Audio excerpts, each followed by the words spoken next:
बिस्मिल्लाहिर्रहमानिर्रहीम। आज का हमारा लेक्चर सेल मेम्ब्रेन है। What is cell membrane? It is first living boundary of animal cells. ये एनिमल सेल की फर्स्ट लिविंग बाउंड्री है। और इसी तरह it is second living boundary of plants, fungi, blue green, algae and prokaryotes. ये plants, blue green, algae और fungi और prokaryote के सेल की सेकेंड लिविंग बाउंड्री होगी, क्योंकि इनकी जो फर्स्ट बाउंड्री है वो सेल वॉल होती है। सेल वॉल को हम डिस्कस कर चुके हैं। फिर केमिकल कंपोजिशन डिस्कस करते हैं। What is the chemical composition of cell membrane? It is made up of protein, lipids and carbohydrates. Cell membrane में प्रोटीन 60 to 80% पाए जाते हैं, लिपिड्स 20 to 40% पाए जाते हैं और कार्बोहाइड्रेट्स 3% इसमें पाए जाते हैं। लिपिड जो है वो फास्फोलिपिड की शक्ल में पाए जाते हैं और ये सेल मेम्ब्रेन का डबल लेयर बनाते हैं। सेल मेम्ब्रेन के स्ट्रक्चर को एक्सप्लेन करने के लिए वेरियस मॉडल पेश किए गए, लेकिन सबसे जो पॉपुलर मॉडल है वो fluid mosaic model. According to this model, और इस मॉडल को किसने पेश किया था? जोनाथन सिंगल और गार निकलसन ने 1972 में इसको पेश किया था और ये सबसे पॉपुलर मॉडल है। इस मॉडल के मुताबिक ये जो सेल मेम्ब्रेन है ये फास्फोलिपिड बाइलेयर पर मुश्तमिल होता है, यानी फास्फोलिपिड के डबल लेयर होते हैं और इनमें प्रोटीन्स भी पाए जाते हैं। प्रोटीन्स हो गए, ग्लाइकोलिपिड होते हैं और इसी तरह ग्लाइकोप्रोटीन्स भी पाए जाते हैं। हम एक फास्फोलिपिड के स्ट्रक्चर को एक्सप्लेन करते हैं। ये मैंने एक फास्फोलिपिड बनाया हुआ है। फास्फोलिपिड के दो पार्ट्स है। एक इसका हेड है जो फास्फेट ग्रुप पर मुश्तमिल होता है और इसके दो टेल्स होते हैं जो फैटी एसिड पर मुश्तमिल होते हैं। इसका जो हेड है ये पोलर होता है या हाइड्रोफिलिक होता है, ये वाटर सोल्यूबल होता है। Hydrophilic means water loving. और इसका जो फैटी एसिड टेल है ये नॉन पोलर है या ये हाइड्रोफोबिक है। Hydrophobic means water eating, means इसका जो टेल है वो पानी में इनसोल्यूबल है। It is not soluble in water. इसके बाद इसमें प्रोटीन्स भी पाए जाते हैं। वो प्रोटीन्स कौन से होंगे? ये या तो एक्सट्रिंसिक प्रोटीन्स होंगे या इंट्रिंसिक प्रोटीन होंगे। What is mean bye extrinsic protein? These proteins are also called surface proteins. ये surface proteins हैं। और इसी तरह intrinsic proteins means partially और only embedded proteins। ये वो proteins होते हैं जो फास्फोलिपिड बाइलेयर में मुकम्मल तौर पर या आधे इसमें बंद होते हैं। अब हम देखते हैं कि फास्फोलिपिड का क्या फंक्शन होगा। इसके फंक्शन को डिस्कस करते हैं।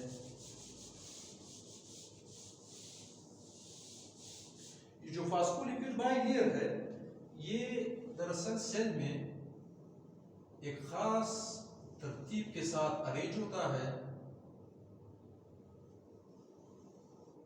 लेट्स सपोज ये इसका हेड है और ये इसके फैटी एसिड टेल्स है। ये फास्फेट ग्रुप का हेड होगा और ये टेल्स होंगे। इसी तरह ये सारे सेल मेम्ब्रेन में अरेंज होते हैं। इसके हेड्स एक दूसरे के अपोजिट होते हैं और टेल एक दूसरे को फेस करते हैं। और इस सेल के आउटसाइड भी वाटर इन्वायरमेंट होता है, एक्वस इन्वायरमेंट होता है और इनसाइड भी एक्वस इन्वायरमेंट होता है। फास्फोलिपिड बाइलेयर जो है ये लेटरल मूवमेंट शो करता है। ये जो फास्फोलिपिड बाइलेयर होगा ये इस तरह सेल मेम्ब्रेन में मूवमेंट शो करेगा and this movement is called lateral movement. क्यों ये लेटरल मूवमेंट करता है? क्योंकि फास्फोलिपिड बाइलेयर जो है ये फ्लूइडी है, ये फ्लूइडिटी शो करता है। It shows fluidity, that's why it moves in cell membrane. अगर मटेरियल ने सेल के अंदर पास होना हो तो ये जो फास्फोलिपिड बाइलेयर है ये नॉन पोलर मॉलिक्यूल्स को परमिट करता है कि वो इससे पास हो। हम एज्यूम करते हैं कि let's suppose this is a cell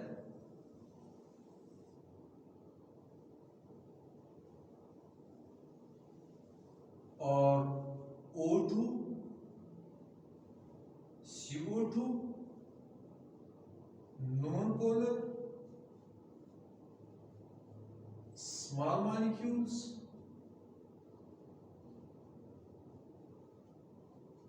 ये इजीली फास्फोलिपिड बाइलेयर को क्रॉस कर सकते हैं। आउटसाइड O2 की कंसंट्रेशन ज़्यादा होती है सेल से तो ये सेल के इनसाइड आएगा और इसी तरह सेल के अंदर CO2 की कंसंट्रेशन ज़्यादा होती है, ये फास्फोलिपिड को क्रॉस कर सकता है और बाहर जा सकता है। क्यों ये जा सकता है और क्यों O2 आ सकता है? Because CO2 and O2 both are non polars, ये नॉन पोलर गैसें है, that's why they can easily cross phospholipid bilayer. Non polar small molecules ये भी फास्फोलिपिड बाइलेयर को आसानी से क्रॉस कर सकते हैं। वजह ये है कि फास्फोलिपिड बाइलेयर के जो दो टेल है नॉन पोलर टेल एक दूसरे को फेस करते हैं और एड जो है वो आउटसाइड होते हैं, तो टेल की वजह से यहाँ से नॉन पोलर मॉलिक्यूल आसानी से पास हो सकते हैं, पोलर मॉलिक्यूल यहाँ से पास नहीं हो सकते।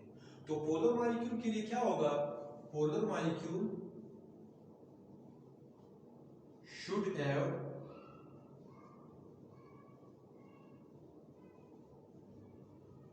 receptors, पोलर मॉलिक्यूल के लिए रिसेप्टर्स होने चाहिए।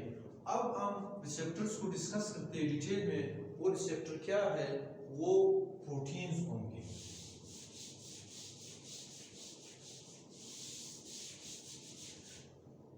हम सपोज करते हैं कि मटेरियल ने पोलर मॉलिक्यूल ने सेल को क्रॉस करना हो तो सबसे पहले मैंने प्रोटीन के टाइप्स बनाए हुए हैं। One is carrier protein, another is channel proteins, और इसी तरह सरफेस प्रोटीन जो है वो एंजाइम्स है, और इसी तरह ये बी प्रोटीन्स है और ये ग्लाइकोप्रोटीन्स भी हो सकते हैं। It may B glycolipid. इसको बाद में पढ़ते हैं, इसका फंक्शन देखते हैं। पहले हम लोग कैरियर प्रोटीन को देखते हैं। हम फर्ज करते हैं कि ये सेल है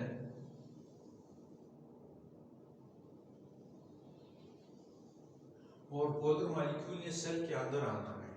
सेल फास्फोलिपिड बाइलेयर में ये जो लेयर है जिसमें प्रोटीन कैरियर प्रोटीन की कंसंट्रेशन ज़्यादा होती है, ये भी ज़्यादा तादाद में होते हैं, तो यहाँ पर हम फर्ज करते हैं कि this is a carrier protein. ये एक कैरियर प्रोटीन है जो सेल मेम्ब्रेन में पार्शियली एम्बेडेड है। कैरियर प्रोटीन सेल मेम्ब्रेन में पार्शियली एम्बेडेड होते हैं, और इसी तरह ये जो चैनल प्रोटीन है ये फुली एम्बेडेड होते हैं। तो ये कैरियर प्रोटीन है और ये मटेरियल है, इसलिए इस मटेरियल को पिक करना है। ये मटेरियल ये प्रोटीन क्या कर देगा? पिक कर देगा और इसको सेल के अंदर ले आएगा, अपने स्ट्रक्चर को ये चेंज करेगा और ये यूं सेल के अंदर इस मटेरियल को पहुंचा देगा। इट मीन्स कि ये जो कैरियर प्रोटीन है इसका पॉलीपेप्टाइड चेन डिफॉर्म हो जाता है और इसका शक्ल डिफॉर्म हो जाता है और ये मटेरियल को वहां से पिक करता है और यहाँ पर इसको ड्रॉप कर देता है। So these are called carrier proteins. Carrier protein जो है वो पोलर मॉलिक्यूल को पिक करेगा और उसको सेल के अंदर डाल देगा। दूसरी किस्म का जो प्रोटीन है जो सेल मेम्ब्रेन में मौजूद होता है वो चैनल प्रोटीन है। चैनल प्रोटीन ये जो मैंने बनाया हुआ है ये इसका पॉलीपेप्टाइड का इलाका है और ये एक चैनल बना हुआ है। इस चैनल में H2O के मॉलिक्यूल्स होते हैं, ये H2O मॉलिक्यूल से भरा हुआ होता है, और अगर किसी मॉलिक्यूल ने सेल के अंदर आना हो तो ये इस चैनल में इंटर हो जाता है और सेल के अंदर आ जाता है। मटेरियल क्या होगा? ये पोलर मॉलिक्यूल होगा। इट मे बी ग्लूकोज और it may be sodium ions और it may be other polar molecules. यहाँ पर मैंने बनाया हुआ है, अगर सोडियम आयंस नहीं आना हो तो इस चैनल को क्रॉस करेंगे और ये सेल के अंदर आएंगे, और इसी तरह अगर ग्लूकोज नहीं आना हो ये भी इस चैनल को क्रॉस करके सेल के अंदर आ जाएंगे। तो ये चैनल प्रोटीन का फंक्शन हुआ। इसके बाद हमारे पास कोलेस्ट्रॉल यहाँ पर पड़े हुए, इन कोलेस्ट्रॉल्स का काम, चूंकि ये जो हमारा फास्फोलिपिड बाइलेयर है ये प्यूटिन है, तो कोलेस्ट्रॉल भी इसमें पाए जाते हैं।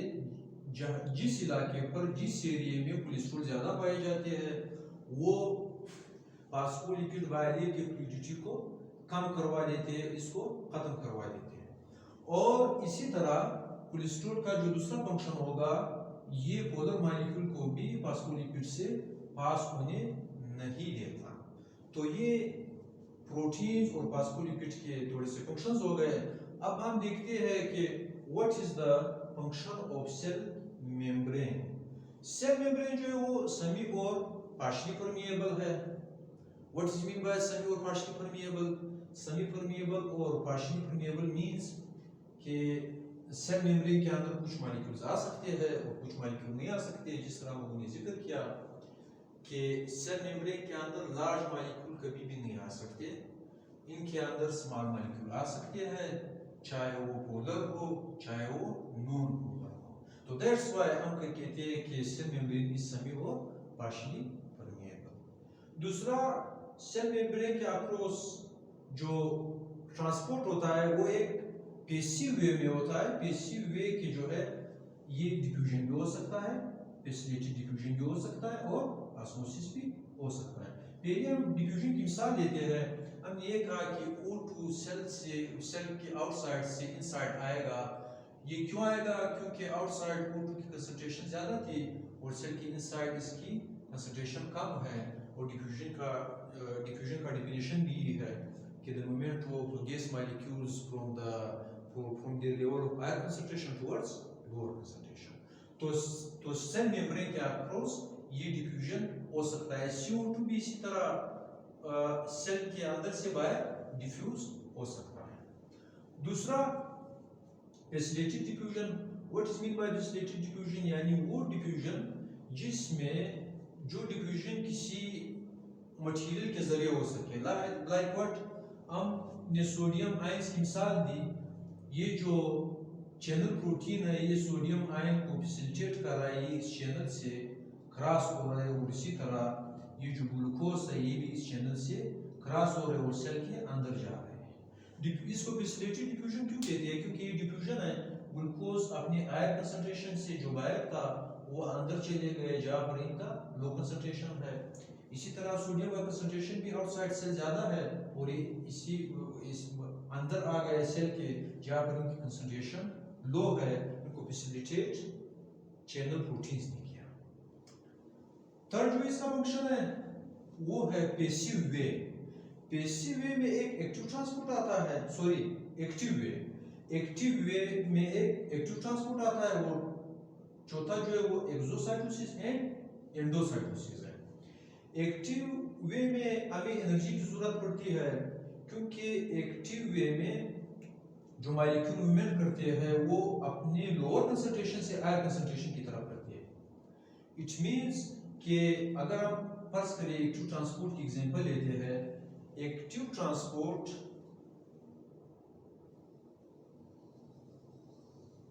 जो हमारे गट में होता है, गट मींस के इंटेस्टाइन के जो सेल्स होते हैं, ये फर्ज करो ये इंटेस्टाइन के आउटर इनर लेयर का सेल है जो बिल्कुल जहाँ पर खुराक मौजूद है, खुराक पहुंचा हुआ है। और यहाँ पर ये जो लेयर है ये एपिथेलियल लाइनिंग के सेल्स है, इन्होंने इंटेस्टाइन से खुराक लेना हो तो ये एक्टिव ट्रांसपोर्ट के जरिए आएगा, एनर्जी कंज्यूम करेगा।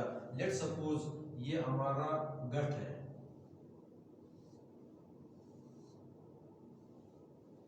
या ये हमारा इंटेस्टाइन है। यहां से ग्लूकोज ने अंदर दाखिल होना है क्योंकि सेल में ग्लूकोज की लेवल पहले से ज्यादा है। गट या इंटेस्टाइन से सेल और ज्यादा ग्लूकोज ले रहा है और ये चैनल प्रोटीन के जरिए अंदर आएगा। तो ये अपने कम कंसंट्रेशन से ज्यादा कंसंट्रेशन की तरफ जा रहा है, क्योंकि यहाँ पहले से ग्लूकोज ज्यादा है लेकिन फिर भी ग्लूकोज आ रहा है, तो इस ट्रांसपोर्ट को हम कहेंगे एक्टिव ट्रांसपोर्ट, क्योंकि कंसंट्रेशन रीजन के अगेंस्ट ये ग्लूकोज जा रहे हैं, मींस कि इनका यहाँ पर कंसंट्रेशन क्या है, आई है, और इंटेस्टाइन में ग्लूकोज की कंसंट्रेशन लो है, फिर भी ये आई कंसंट्रेशन की तरफ आ रहे हैं, तो इसके लिए एनर्जी की जरूरत पड़ेगी और एनर्जी एटीपी प्रोवाइड कराएगी। एटीपी जो होंगे वो टूटेंगे एडीपी में और एनर्जी रिलीज करेंगे। तो ये एक एक्टिव ट्रांसपोर्ट की मिसाल हो गई। और एक्टिव वे में एक एक्सोसाइटोसिस और एंडोसाइटोसिस भी शामिल है। What is mean by exocytosis? Exocytosis means cell से बाहर जाना। एक्सोसाइटोसिस मीन कि किसी भी मटेरियल का सेल से बाहर चले जाना। किस तरह बाहर जाएगा? लेट्स सपोज ये हमारा व्हाइट ब्लड सेल है और व्हाइट ब्लड सेल ने बैक्टीरिया को मार दिया है, बैक्टीरिया को किल किया हुआ है, तो सेल का जो गोल्जी बॉडीज है वो इस बैक्टीरिया को एक थैले में बंद कर देगा और ये जो थैला होगा ये सेल मेम्ब्रेन के साथ फ्यूज होगा। जो टेल होंगे एक दूसरे से दूर हो जाएंगे और ये थैला ये यहाँ पर एक जगह बनेगा और ये थैला यहाँ से आउटसाइड चला जाएगा जिसमें बैक्टीरिया मौजूद है। इस प्रोसेस को क्या कहते हैं? इस प्रोसेस को एक्सोसाइटोसिस कहा जाता है। और ये जो फिनोमेना है ये हमारे ब्लड सेल्स में होता है। जो भी डिजीजेस या जो भी हार्मफुल ऑर्गेनिज्म को कैच करता है उसको मार देता है और उसको एक वेसिकल में बंद कर देता है, वेसिकल में थैली में बंद कर देता है और इसको बाहर इस फिनोमेना से भिजवा देता है। दूसरा जो है वो एंडोसाइटोसिस है। What is mean by endocytosis? Endo means cell के अंदर लाना, यानी ये अगर सेल के अंदर चला जाए तो इसको हम कहेंगे this is called endocytosis. Endo means in, cytosis means cell के। तो एंडोसाइटोसिस की फिर दो टाइप्स है, one is phagocytosis and other is pinocytosis. What is mean by phagocytosis? इसको भी एक्सप्लेन करते हैं।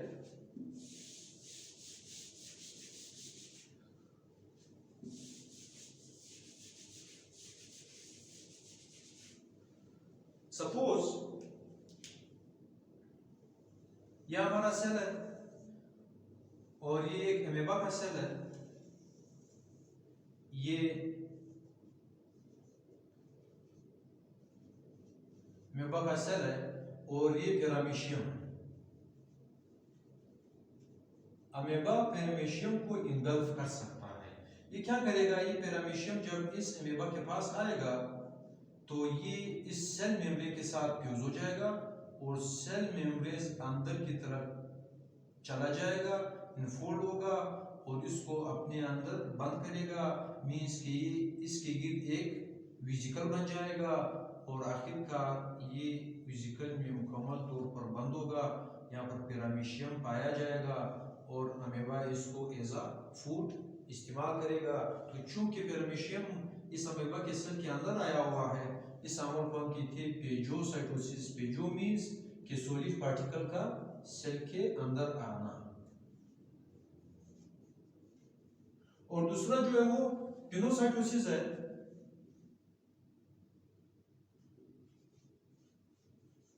What is mean bye pinocytosis? जब भी हमारे सेल के अंदर सॉलिड पार्टिकल ना हो, सॉलिड पार्टिकल अगर सेल के अंदर चला जाए तो ये पिनोसाइटोसिस कहलाता है। और अगर लिक्विड पार्टिकल सेल के अंदर इस तरह चला जाए तो इसको हम क्या कहेंगे? This is called pinocytosis. ये पिनोसाइटोसिस कहलाता है। पिनोसाइटोसिस का अमल हमारे ब्लड सेल्स में होता है। ब्लड के जो सेल है वो लिक्विड को पिनोसाइटोसिस के जरिए ऑब्जर्व कर रहे होते हैं। और दूसरा प्लांट के रूट सेल्स में होता है। और इंटेस्टाइनल वॉल सेल्स में भी पिनोसाइटोसिस का अमल होता है, यानी इंटेस्टाइनल वॉल्स के जो सेल्स होते हैं वो लिक्विड को पिनोसाइटोसिस के जरिए उसको एब्जॉर्ब करते हैं। तो ये हमारे पास सेल मेम्ब्रेन का फंक्शन हो गया। अब हम इस प्रोटीन को देखते हैं, ये ग्लाइकोप्रोटीन भी हो सकता है, यानी इसके साथ कार्बोहाइड्रेट भी अटैच हो सकता है, ये ग्लाइकोलिपिड भी हो सकता है। इसका जो मेन फंक्शन है, इसमें भी ग्लाइकोप्रोटीन और इसमें भी ग्लाइकोलिपिड और इसमें भी प्रोटीन, कुछ किताबों ने इसको प्रोटीन भी लिखा हुआ है। इसका काम रिसेप्टर है, ये एक रिसेप्टर है और इसका बहुत इंपॉर्टेंट फंक्शन है सेल में। किस तरह ये रिसेप्टर है? लेट सपोज ये जो हमारा लिपिड बाइलेयर है, इसके जरिए हार्मोन्स, वो हार्मोन्स पास हो सकते हैं जो नॉन पोलर हो। लेट सपोज थायरोक्सिन हार्मोन जो है वो यहाँ से पास हो सकते हैं और इसी तरह यहाँ से पोलर हार्मोन पास नहीं हो सकते। तो पोलर हार्मोन के लिए आप क्या करेंगे? लेट सपोज हार्मोन आ रहा है, वो आकर सेल के इस रिसेप्टर के साथ यूं लग जाता है और ये जो हार्मोन आ रहा है इसको हम स्टिमुलस कहेंगे और ये जो प्रोटीन होगा, जो पॉलीपेप्टाइड चेन पर मुश्तमिल है, या अपनी चेन के जो अरेंजमेंट होगा इसको चेंज कर देगा और ये जो है ये इसका टेल है, इसके टेल के जरिए ये एक रिस्पॉन्स शो करेगा और ये रिस्पॉन्स क्या होगा? ये सेल के अंदर रिस्पॉन्स होगा। लेट सपोज ये हमारा सेल है और ये एक रिसेप्टर मॉलिक्यूल यहाँ पर सेल मेम्ब्रेन के अंदर बंद है। यहाँ पर एक स्टिमुलस आ गया। स्टिमुलस क्या है? वो एक इंसुलिन हार्मोन है। इंसुलिन जो है वो फास्फोलिपिड बाइलेयर से पास नहीं हो सकता। तो क्या करेगा? ये जो रिसेप्टर मॉलिक्यूल होगा जो प्रोटीन या ग्लाइकोप्रोटीन से मिलकर बना है, ये यहाँ पर अपना रिस्पॉन्स शो करेगा और इस रिस्पॉन्स को हम कहेंगे इंट्रासेलुलर रिस्पॉन्स। इंट्रासेलुलर रिस्पॉन्स यानी सेल के अंदर रिस्पॉन्स शो होना। जब इंसुलिन यहाँ पर आएगा तो ग्लूकोज सेल के अंदर इंटर होना शुरू हो जाएंगे और इनकी जो डाइजेशन होगी वो स्टार्ट हो जाएगी। इंसुलिन का ये मकसद है कि सेल के अंदर ग्लूकोज का चले जाए, तो इसीलिए इंसुलिन यहाँ पर आ जाता है, क्योंकि इंसुलिन डायरेक्टली फास्फोलिपिड से पास नहीं हो सकता बिकॉज इट इज पोलर। और इसी तरह ये रिसेप्टर का जो दूसरा फंक्शन है, नर्व इंपल्स आ रहे हैं, अगर इसको हम लोग ग्लाइकोप्रोटीन कंसीडर करते हैं कि इसने एक स्टिमुलस को ले लिया, हार्मोन को ले लिया, अगर नर्व इंपल्स इसके पास आ जाए, अगर नर्व इंपल्स इसके सतह पर आ जाए तो यहाँ पर ये नर्व इंपल्स एसिटाइल कोलाइन प्रोड्यूस कर देता है। एसिटाइल कोलाइन क्या है? ये भी एक स्टिमुलस है इसके लिए। तो जब इसको रिसीव करेगा, ये जो रिसेप्टर मॉलिक्यूल होगा जो ग्लाइकोप्रोटीन पर मुश्तमिल होता है, ये फिर इंट्रासेलुलर रिस्पॉन्स शो करेगा और अगर सोडियम आयंस को अंदर दाखिल करवाना शुरू कर देगा। हमारा लेक्चर बीच में ले गया था, उसको डिस्कशन को आप स्टार्ट करते हैं। हम रिसेप्टर्स को डिस्कस कर रहे थे और पहला पार्ट हमने रिसेप्टर का जो इंसुलिन वाला था ये हमने डिस्कस कर लिया। अगर हम ये कह रहे थे हमारे पार्ट 1 में, नर्व इंपल्स अगर इस रिसेप्टर के पास आ जाए तो नर्व इंपल्स एसिटाइल कोलाइन को प्रोड्यूस कर लेता है और ये एसिटाइल कोलाइन इस रिसेप्टर के जो पॉलीपेप्टाइड चेन है उनको चेंज कर देगा और इसी तरह ये जो पॉलीपेप्टाइड चेन होगा ये इंट्रासेलुलर रिस्पॉन्स शो करेगा। जब इंट्रासेलुलर रिस्पॉन्स होगा तो सोडियम आयंस का इन चैनल प्रोटीन्स के जरिए सेल के अंदर आना शुरू हो जाएगा। और अगर ये रिसेप्टर्स ग्लाइकोलिपिड्स हो या ये रिसेप्टर्स ग्लाइकोप्रोटीन्स हो, ग्लाइको मीन्स अगर इनके साथ कार्बोहाइड्रेट अटैच हो, और ये भी आप याद रखना है कि सेल मेम्ब्रेन के आउटर बाउंड्री आउटर साइड पर कार्बोहाइड्रेट ज़्यादा होते हैं और इनकी इनर साइड पर कार्बोहाइड्रेट इतने ज़्यादा नहीं होते। तो अगर ये ग्लाइकोलिपिड हो या ग्लाइकोप्रोटीन हो तो ये फौरन एंटीजन को जल्दी पहचान लेगा। अगर आउटसाइड कोई बॉडी आ जाए तो ये जल्दी सेल को सिग्नल देगा और सेल फिर अपना रिस्पॉन्स शो करेगा, वो उस एंटीजन के खिलाफ में भी एंटीबॉडीज खारिज करवाएगा। दैट्स व्हाई रिसेप्टर्स या ग्लाइकोप्रोटीन अगर ये हो या ग्लाइकोलिपिड हो, इस आल्सो कॉल्ड सरफेस मार्कर और they are also called sign boards of cell.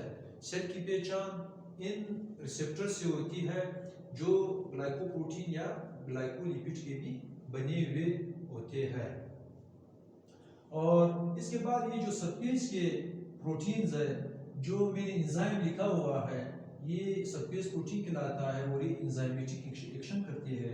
किस तरह करती है? जिस तरह हम लोगों ने एक सेल को डिस्कस किया था, इंटेस्टाइनल सेल को या डाइजेस्टिव ट्रे का सेल हो, डाइजेस्टिव ट्रे में अगर खुराक जा रही हो तो डाइजेस्टिव ट्रे की एपिथेलियल लाइनिंग के जो सेल होते हैं उनके सरफेस पर इस तरह के एंजाइम होते हैं उनके सेल मेम्ब्रेन के सरफेस पर, और वो उस फूड को गेट कर लेते हैं, उस पर एक्शन करते हैं, उनको टुकड़ों में कन्वर्ट करते हैं और फिर सेल के अंदर उसको दाखिल करवा देता है in the form of glucose.